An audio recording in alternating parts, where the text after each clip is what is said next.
Thank you. Just have one moment, Your Honor.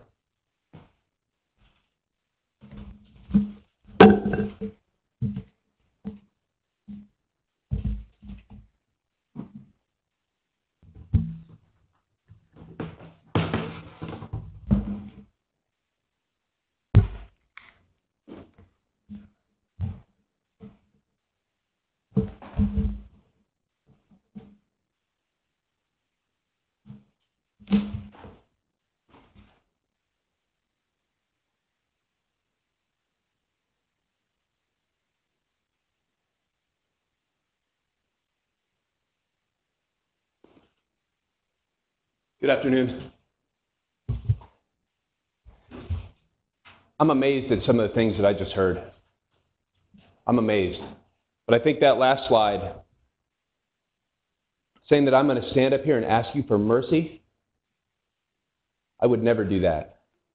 I wouldn't insult you folks to ask you to do something other than what your job is.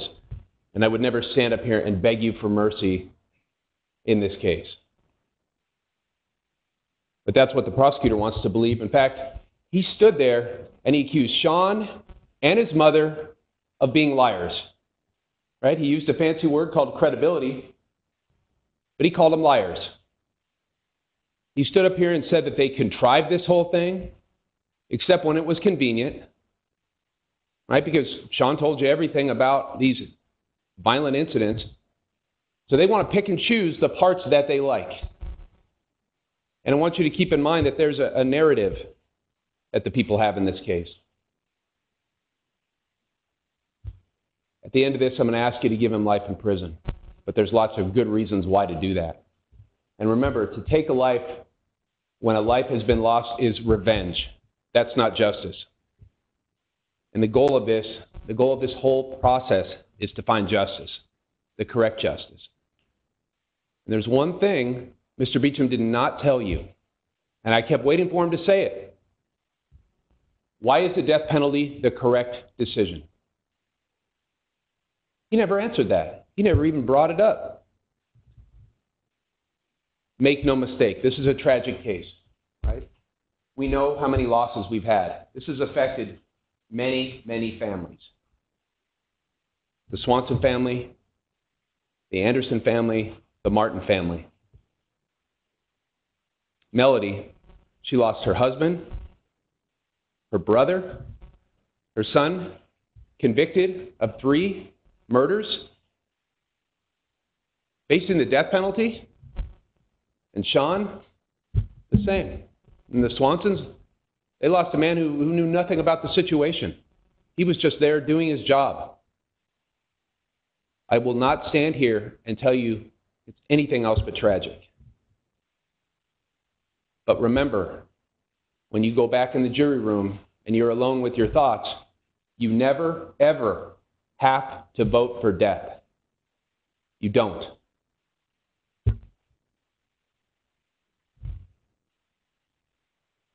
So what is to gain? What is to gain by sentencing Brandon to death in this case?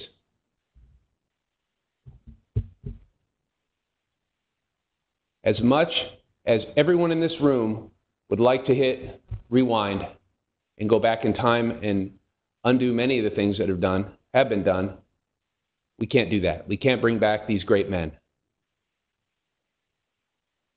But please, in your deliberation, and you're considering everything, keep in mind that can't be done no matter what your decision is. Regardless of whether you choose life or death, we cannot do that.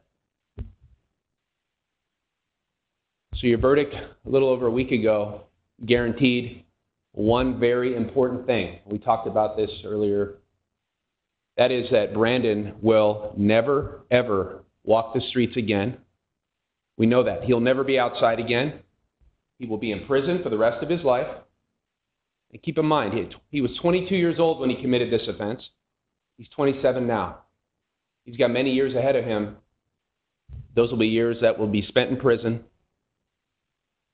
And he will die there. That decision is made. The district attorney's evidence, they want you to believe that Brandon is a spoiled athlete who began abusing drugs and as a result of that, killed 3 individuals in cold blood. And again, they've never answered the question of why. They tried to give you some ideas of motive, but those aren't motives.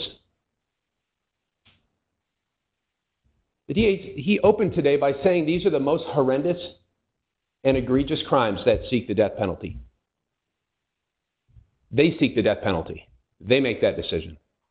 That also means that this person fits in that mold of horrendous and egregious.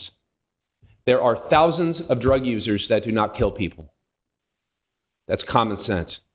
There are hundreds to thousands of baseball players who also use drugs, Matt Budgell, who don't kill people. Those aren't motives. But what the DA has to do is try to demonize him in some way, as if he made some life choices, that somehow he read the instructions and the warning label on if he was using drugs and decided, yes, I'm going to throw all this to the wind. I'm going to take these drugs, and if they cause mental illness in me and I happen to kill someone, then I know what I'm doing. I'm making these choices. That's just not the case.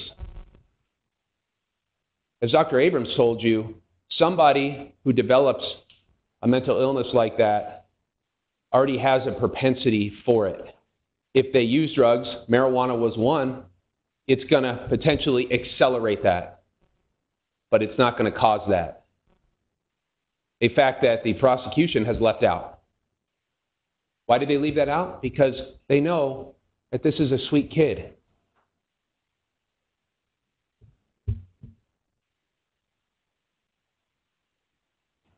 Also amazing is the prosecution is completely disregarding the multiple doctors that diagnosed Brandon with schizophrenia back to 2013. Mr. Beecham just stood here and said he was never diagnosed. Dr. Valku testified. In fact, Mr. Beecham said, wouldn't it have been nice if you had met one of the doctors that diagnosed him? Well, you did. You met the first one. Right? And how did she diagnose him?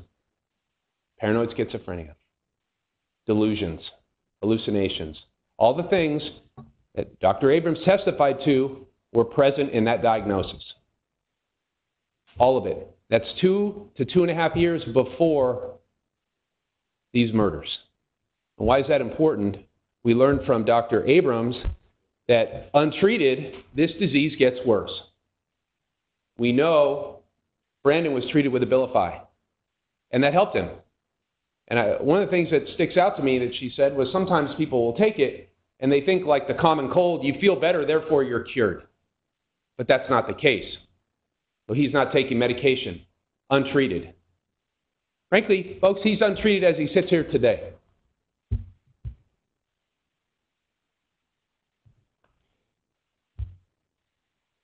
Why doesn't the government want you to focus on that? It doesn't fit their narrative. They did not call one witness that said that Brandon did not suffer from schizophrenia. The only person they called was Dr. Solomon, who did very, very little in evaluation. We know that. The amazing part was, as soon as he hears about these murders, he panics. You saw him today. He was actually stuttering. And he called a colleague psychiatrist to basically ask the question, did I make a mistake? Because he knew he did. He made a mistake. He missed it. And frankly, he's not the only one that missed it in this case. We have ETS as well. But I want you to look at Brandon as you're sitting here right now. You've been in here with him for several months. You've seen him every day. He has no affect. He has shown no emotion, no reaction to any witness, whether it's in the guilt phase or in the penalty phase. You've seen him lay his head on the table for a lot of this trial. Every witness looked at him from that witness stand that knows him and said, he doesn't look well. There's something wrong with his eyes. And I know it's hard to see because he's got a mask and he's covering his face right now. But that's something you need to consider, because at some point in this young man's life, that light switch went off. Does anybody have a question in their mind that he's mentally ill? Even the prosecutor at the end conceded the fact that he was diagnosed schizophrenic. But we know that predated all of this. And we know Dr. Abrams testified that several clinicians at the jail had backed up that diagnosis. But that was after the murder. So we know in 2013 that he was diagnosed with that and was suffering the symptoms of it. You promised us when we first started this, in order to make a decision, you needed to have the whole story. Remember that? Well, you've got it. And one clear picture to me has emerged. You met his family and friends. You learned that he was a sweet kid growing up. They still love him today. They need him today, in whatever capacity that is. It doesn't have to be a relationship that would be the same for anybody here, but it's their relationship. And he and his brother have a bond that they've always had, a special relationship. Jamal and he have a special handshake that they've done since they were kids. That's special, and it's special to them. He is important in their life, and every one of them told you it would be devastating to them if he was put to death. So let's talk about that switch going off. What did you have in this case? Consistency among his friends and family. Some of these folks don't even know each other. Around 19, things change. The switch goes off, right? A change in his personality. He's no longer the same person. We heard that from everybody. And we know about Dr. Balku's diagnosis. I'm not offering these as an excuse for his actions. I'm not. I've stood here and told you, and you know it, he murdered 3 people. We know that. With a baseball bat. And these aren't excuses. This is offered to give you the whole picture. So let's talk about his life story. You've seen these pictures before. This is the Martin family. Beautiful family. Michael and Melody, and you met Melody today. Listen, they did everything right. They sacrificed themselves like any good parent does. We heard about, Sean was telling us how they would every weekend. And if you have kids, you know this. You take them to the games, then you got travel ball, then you got all these things. And they're doing all this. They didn't leave anything out. They've got extended family with them. They're growing up in a great way and had great opportunity. And you know what? The boys excelled. They did. Sean gets a scholarship. It's amazing. Brandon has the same choice, but actually he even gets one that maybe in some ways is better or worse. Maybe it's worse. According to Matt, he actually thinks that's a bad thing because now you got these young kids with too much money. I don't necessarily disagree with that. But as far as Michael and Melody went, they're great parents. And they tried. And think about it. That didn't end when Brandon signed his contract. That didn't end when Brandon's mental illness revealed itself, because they still were being good parents. That's what they did. But the DA wants you to believe for a second that somehow there's a playbook for this. That somehow Melody and Michael should have understood exactly how you treat someone or recognize all of these symptoms immediately and then take the right path. That's just not the reality of this. These are loving parents who are hoping they can do one more thing to get their kid back to who he was. We know he was a sweet boy, right? Everybody said he's humble, reserved, charismatic. He was fun, kind, genuine human being. This is who he was. He goes from being this kid, right, here with his folks on vacations,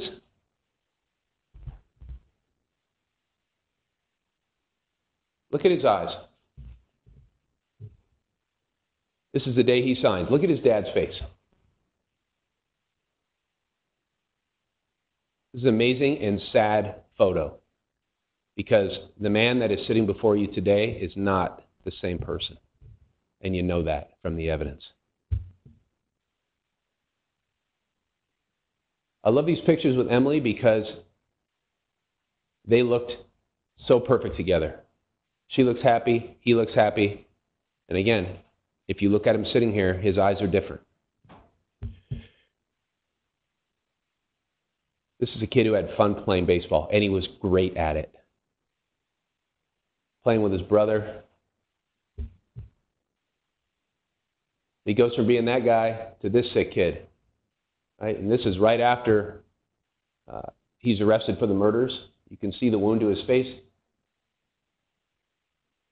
But look at his eyes. And he's 22 years old. He's a young man. And he's been suffering with that disease for at least a few years at that point. Talk about Sean. The DA wants you to believe that he stood up here and made up these stories. That is amazing to me. He is a smart, well-spoken, thoughtful young man who watches Law and Order every day. And what he did was stood here and told you the good and the bad about his brother. He did not pull punches on anything. He told you about how he punched his dad, how he attacked his mom with the scissors, how he defended himself. I mean, frightening stories. But he told you also about his brother growing up and how close they were. They played on the same teams, how close their families were, and then, boom, switch goes off. Now Brandon's hearing voices, and he talked about those things. Don't you have your aunts and uncles in your head telling you what to do? How do you make them stop? Banging the glass door 3 times at midnight. These aren't things you can make up. These are things that he knows. Frankly, it got so frightening to him. Think about what he said. I told my parents that something bad's going to happen. I need to leave. For my own physical and mental well-being, I need to get out. And he moved out. He left because his parents would not listen to him. This is the same man who's lost his father, his uncle, and his brother will die in prison. It's a lot of loss for a young man, for anybody. But I think especially to go from such a great family and extended family to almost nothing, which is what he described, it's devastating. And it's taken him 5 years, you remember him telling me that, to try to repair in himself the loss that he has suffered. And the prosecution wants you to believe he's lying about that. But they understand why, but he's lying. You saw him testify. It couldn't be farther from the truth. How about Jamal? Jamal a liar too? He's the cousin that was there all the time. Again, same story. Brandon's a great kid, charismatic, reserved, nice kid, humble. Great athlete. They'd all play together. And then switch goes off. Same story. He's now laughing out loud to himself without being asked a question. Remember, he was talking to the picture of the family. And Jamal, like everybody else, they have no experience with this. They're wondering what's happening. And he's convinced that Brandon had become schizophrenic. These guys are smart. Sean told you about the research that he did just on the internet, just researching all these symptoms, trying to figure out things himself. He came to that same conclusion. Jamal's doing the same thing. They're smart. They're a great family. They care. That's why they're here, because they care. Brandon's still an important part of his life. He's also lost a lot. 2 uncles, a cousin to prison. But you know, he said what I thought was kind of amazing. He said he'd forgiven his cousin because he can't live with that in his heart. But he also understood now, after 5 years, that there was another side to this thing that he hadn't considered, that he didn't know about, and that was that mental illness. But he also said, I know he's responsible for what he did. And I thought that was an important distinction. Because he's not saying he didn't do it, he didn't know what he was doing. He's saying, no, he did. But I understand how it happened now. We had Matt. Interesting guy, because he's in many ways kind of the same as Brandon. They're both great baseball players, about the same age. They're in the same draft class. And so they instantly hit it off and they lived together. And Matt didn't pull punches on the drug use. These kids now have hundreds of thousands of dollars. They're 18, 19 years old, and they're doing things that they shouldn't have been doing. And he recognized that early.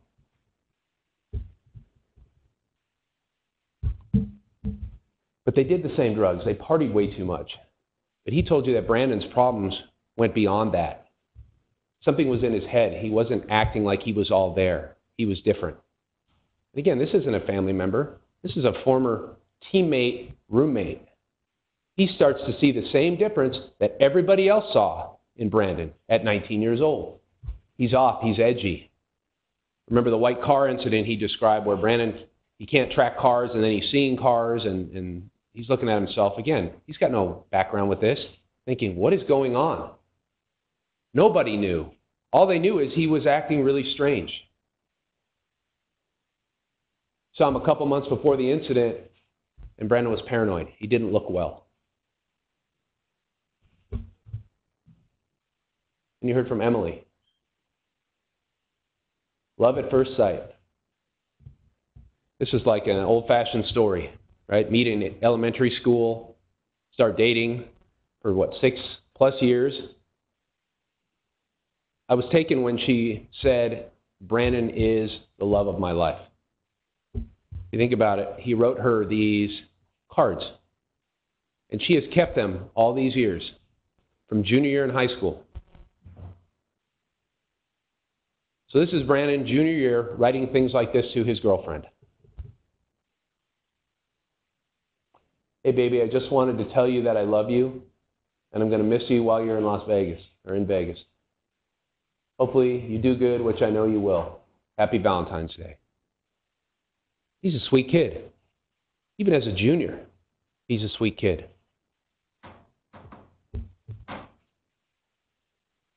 But then even Emily, she notices some changes in him. And this is a lifestyle that he's in now that she doesn't agree with. But he's not the same. He's sending her this Facebook message that's just really off. What did she tell you here in court? About his eyes. The very same thing. He looks different. Something about his eyes are not the same.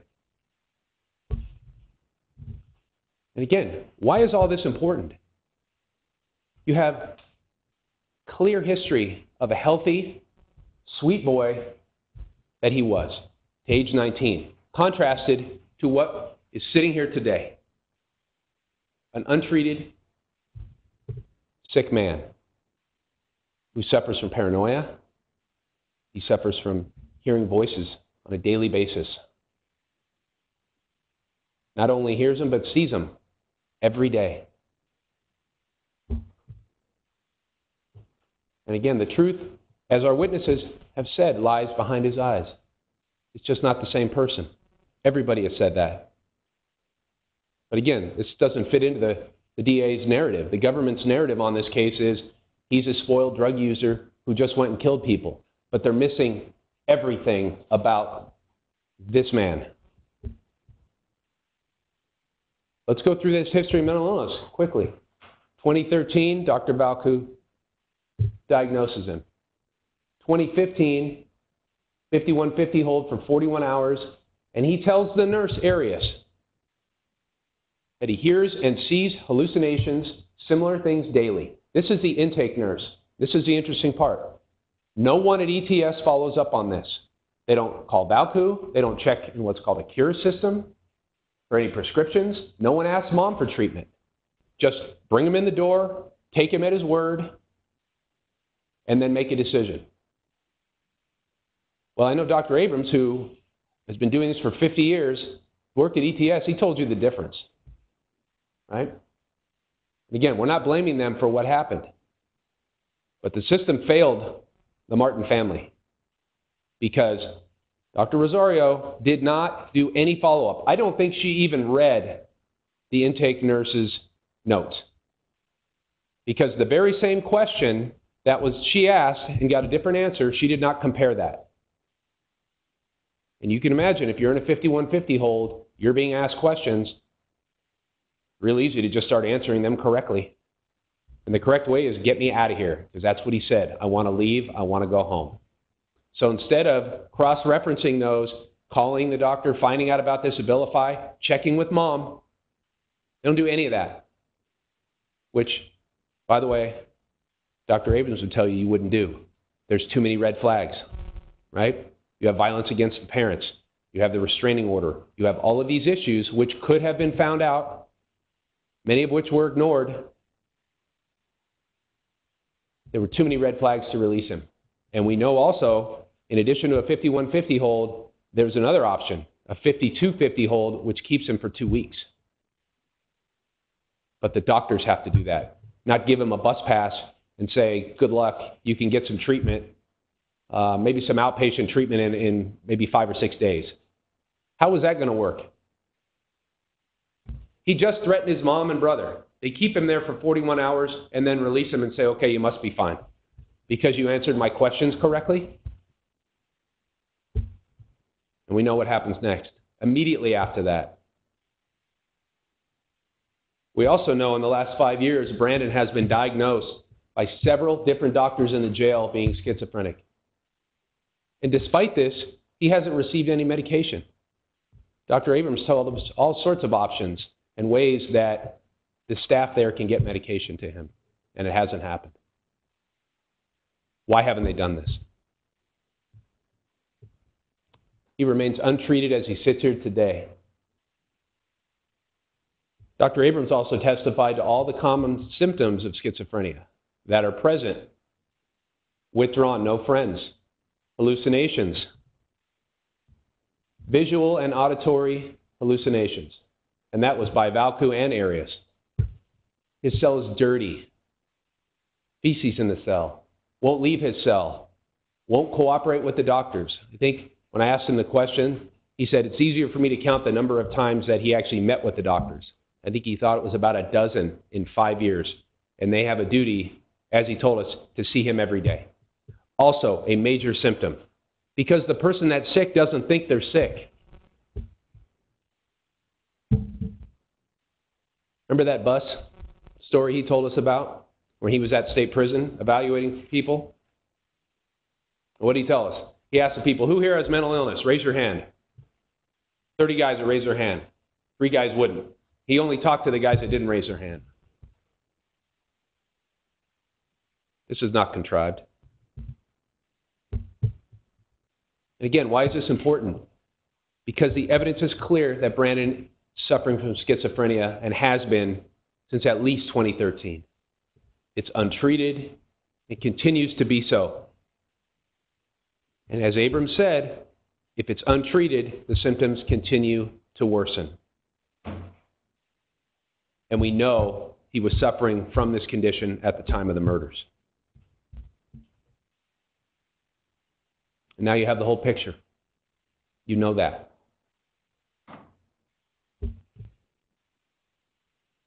And again, I'm not offering this as an excuse for what he did. The murders of these great men is a horrible thing. But your task is to decide life without the possibility of parole, or is it the death penalty? We also learned a couple other facts from Dr. Abrams.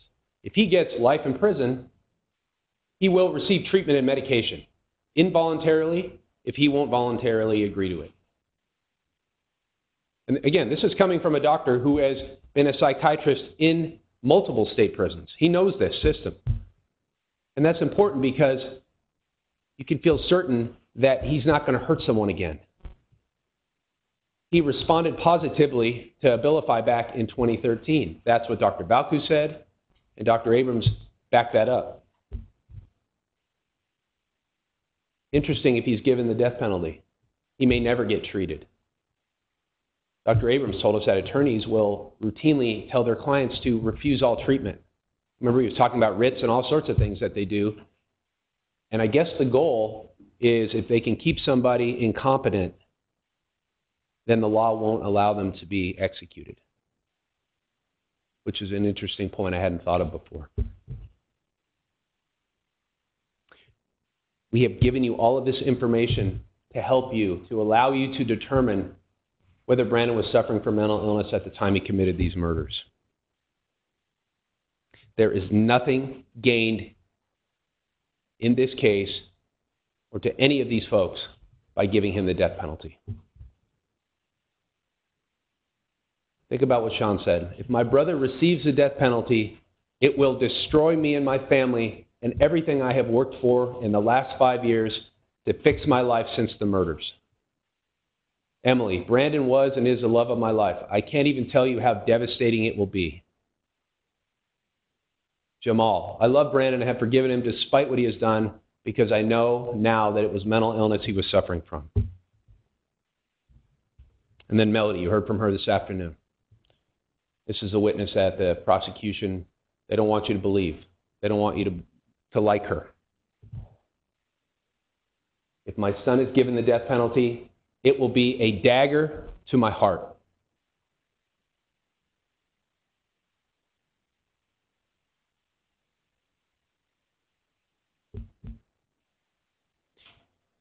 In this great country, we don't execute mentally ill people. I will stand by that. Life in prison is enough.